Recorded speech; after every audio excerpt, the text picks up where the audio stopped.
राम राम। जब ब्रह्मा जी ने सृष्टि की रचना की तो उन्हें ये रचना अधूरी लगी। उन्होंने मां सरस्वती का आवाहन किया, मां सरस्वती प्रकट हुई और इस सृष्टि की रचना पूरी मानी गई। तो मां सरस्वती इतनी महत्वपूर्ण है कि वह हर कमी को पूरा कर देती हैं। देखिए, मां सरस्वती की कृपा अगर आप पर हो जाए तो कभी भी राहु ग्रह आपका कुछ बिगाड़ नहीं सकते। मैं आपको बताऊंगा कैसे आपने मां सरस्वती की कृपा प्राप्त करनी है और ये कृपा आप पर सदा बनी रहे, इसके लिए कुछ एक विशेष उपाय। लेकिन उससे पहले अगर आप इस चैनल पर नए हैं तो इसे सब्सक्राइब कर लें। लाल किताब के दृष्टिकोण के अनुसार राहु देव की जो देवी है वो मां सरस्वती है। मां सरस्वती ज्ञान की देवी है और ज्ञान से राहु का संबंध भी है। राहु की वो बिजली जो आपके दिमाग में अलग अलग विचार देती है, ये वो शक्ति है कि आप मुश्किल से मुश्किल चीज को सरल करते चले जाते हैं, जिसका उदाहरण आज के समय में देखने को मिल रहा है। पहले किसी को संदेश देना होता था, महीनों चल के हम उस व्यक्ति के पास पहुंचते थे। लेकिन राहु की ये शक्ति, एक मोबाइल का निर्माण हो गया, आप सीधा उस व्यक्ति से फेस टू फेस बात कर रहे हैं, छोटे से डिब्बे में, है ना। तो कहने का मतलब, मुश्किल से मुश्किल चीज को सरल करने की शक्ति राहु देव के पास है और राहु देव को यह सारा ज्ञान मां सरस्वती से मिलता है, क्योंकि सरस्वती मां ज्ञान की देवी है। आपके अंदर ज्ञान की उत्पत्ति हो, ज्ञान हमें कहां नहीं चाहिए। व्यापार चलाना हो तो ज्ञान चाहिए, संसार चलाना हो तो ज्ञान चाहिए, परिवार चलाना हो तो ज्ञान चाहिए, संतान से काम लेना हो तो ज्ञान चाहिए। बिना ज्ञान के आप जिंदगी में आगे नहीं बढ़ सकते और ज्ञान मां सरस्वती की कृपा के बगैर किसी को भी प्राप्त नहीं हो सकता। कुछ एक सरल साधारण तरीके मां सरस्वती के द्वारा ज्ञान प्राप्ति के लिए, आपकी यह जो ज्ञान प्राप्ति की एक इच्छा है पूरे साल के लिए पूरी हो जाती है। आपके पास एक ऐसी बुद्धि का विकास होता है कि आपके राहु ग्रह पूरे साल के लिए अच्छे हो जाते हैं। करना क्या है ये समझें। इंग्लिश कैलेंडर के हिसाब से भारत में सरस्वती पूजन किया जाएगा 14 फरवरी 2024 को। इस दिन बसंत पंचमी मनाई जाएगी। बसंत पंचमी मां सरस्वती का दिन है, तो इस दिन एक काम आपने करना है। मां लक्ष्मी और सरस्वती माता भिन्न भिन्न नहीं है, क्योंकि ज्ञान के द्वारा ही हमें धन की प्राप्ति होती है। अज्ञानी पुरुष को धन प्राप्त नहीं होता, ये ध्यान रखें। तो उस दिन सबसे पहले मां सरस्वती के पूजन के लिए हम क्या करें, जो बिल्कुल सरल हो, साधारण हो, ज्यादा तामझाम ना हो, क्योंकि हर व्यक्ति व्यस्त है। तो जितना सरल तरीके से पूजा पाठ किया जाए उतना ही बढ़िया है। देखिए, इस वीडियो के द्वारा मैं संतों से भी प्रार्थना करना चाहता हूं।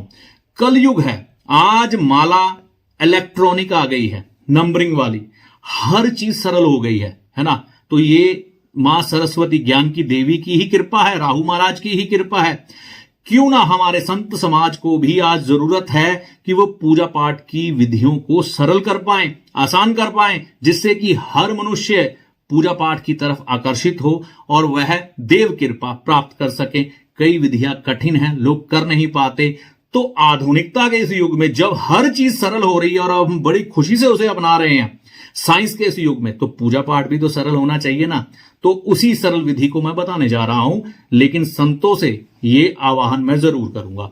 उन्होंने ही समाज का कल्याण करना है। मां सरस्वती का दिन पीले रंग से जरूर जुड़ता है, तो पीले रंग के वस्त्र खुद भी धारण करें, परिवार को भी करवाएं। तो कम से कम केसर का तिलक माथे पे जरूर लगाएं, मां सरस्वती की कृपा प्राप्त करने के लिए। उसके बाद आपके नजदीकी कोई मंदिर है, मंदिर नहीं है तो मां दुर्गा जी का ध्यान कर लें, सभी देवियां उनकी ही हैं। तो मां दुर्गा जी का ध्यान करें, जो कि हर शहर में उनका मंदिर मिल जाता है। अगर ना मिले, अंतर मन में मां सरस्वती का ध्यान कर ले। पीले पुष्पों की माला मां सरस्वती के मंदिर में मां सरस्वती जी की प्रतिमा को चढ़ाएं। पीले रंग की चुनरी मां सरस्वती जी की प्रतिमा को चढ़ाएं। मां सरस्वती जी का प्रिय भोग क्या है? पीले चावल जो कि मीठे हों, केसर युक्त हों, ये मां सरस्वती को भोग के रूप में जरूर चढ़ाएं। नहीं चढ़ा सकते, पीले रंग की बर्फी जिसे बेसन की बर्फी कहते हैं, माता रानी को चढ़ाएं। देखिए, इतना चढ़ाने के बाद माता सरस्वती का ध्यान करें या माता सरस्वती की प्रतिमा के आगे बैठकर आप माता सरस्वती की आरती जरूर करें, ठीक है ना। और ऐसा करने के बाद आप एक प्रार्थना माता रानी से जरूर करें, हे मां सरस्वती ज्ञान की देवी, मुझे ऐसा वर दें कि मुझे हमेशा ज्ञान की प्राप्ति हो, अच्छे और बुरे में मैं भेद कर पाऊं, मेरी बुद्धि पर कभी भी जिंदगी में खराब राहु का पर्दा ना पड़े, यानी कि मेरी अकल पर पर्दा ना पड़े और मैं अच्छे और बुरे का भेद करते हुए अपने परिवार का, अपना और समाज का कल्याण कर पाऊं।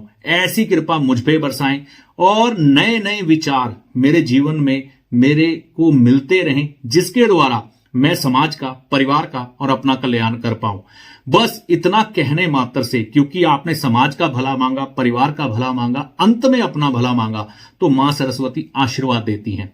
बसंत पंचमी के दिन ही सभी शिक्षण संस्थान में मां सरस्वती का पूजन इसीलिए किया जाता है कि जो हमारे बच्चे हैं वो ज्ञान की प्राप्ति करके खुद का और समाज का बेहतर निर्माण कर पाए। तो इतनी शक्ति मां सरस्वती में और राहुदेव में है। पतंग जरूर उड़ाइएगा। पतंग शुक्र की मानी जाती है और इस दिन मां लक्ष्मी का पूजन भी किया जाता है। मां लक्ष्मी का पूजन भी आप कर सकते हैं और लक्ष्मी का स्वरूप आपकी धर्मपत्नी भी है, तो उसको साथ लेकर पतंगबाजी करिए। अपनी बेटी, अपना बेटा, माता पिता, परिवार को इकट्ठा करके पतंगबाजी करिए। मीठा बांटिए, पीले रंग का मीठा बांटिए, बेसन की बर्फी हो या चावल हो, केसर युक्त मीठे ये बांटिए। और इस दिन मां सरस्वती से ये प्रार्थना करें कि जीवन में कभी भी मुझे राहु ग्रह के दुष्परिणाम ना मिले, और साथ में एक संकल्प करें कि मैं तामसिक आदतों की तरफ कभी भी आकर्षित नहीं होऊंगा, हमेशा अपना जीवन सात्विक बना के चलूंगा, लालच से और द्वेष से हमेशा दूर रहूंगा, हमेशा कल्याण की भावना मन में रखूंगा, अपने मस्तिष्क में रखूंगा। तो आप देखेंगे सिर्फ एक दिन के पूजन से आपके राहु ग्रह अच्छे हो जाएंगे और राहु ग्रह आपको पूरे साल बुरा परिणाम नहीं देंगे। एक दिन का उपाय और पूरा साल राहु ग्रह अच्छे रहते हैं। मैं भी ये करने की कोशिश करता हूं, आप भी करें।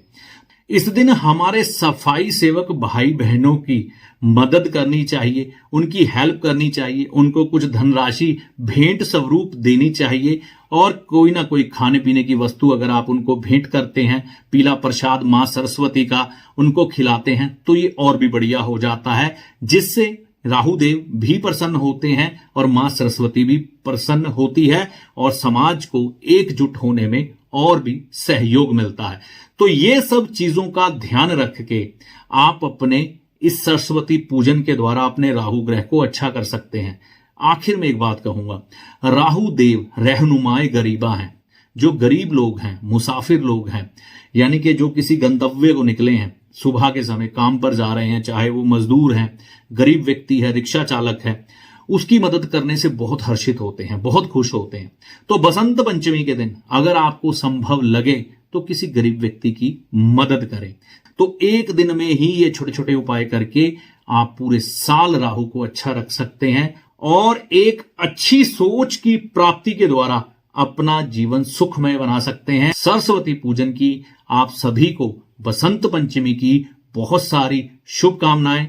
राहुदेव की कृपा से आपका जीवन सुखद बने, इसी आशा के साथ इस वीडियो में दी गई जानकारी का लाभ माता रानी की कृपा से आपको होगा, खास तौर से मां सरस्वती की कृपा से। जय माता दी।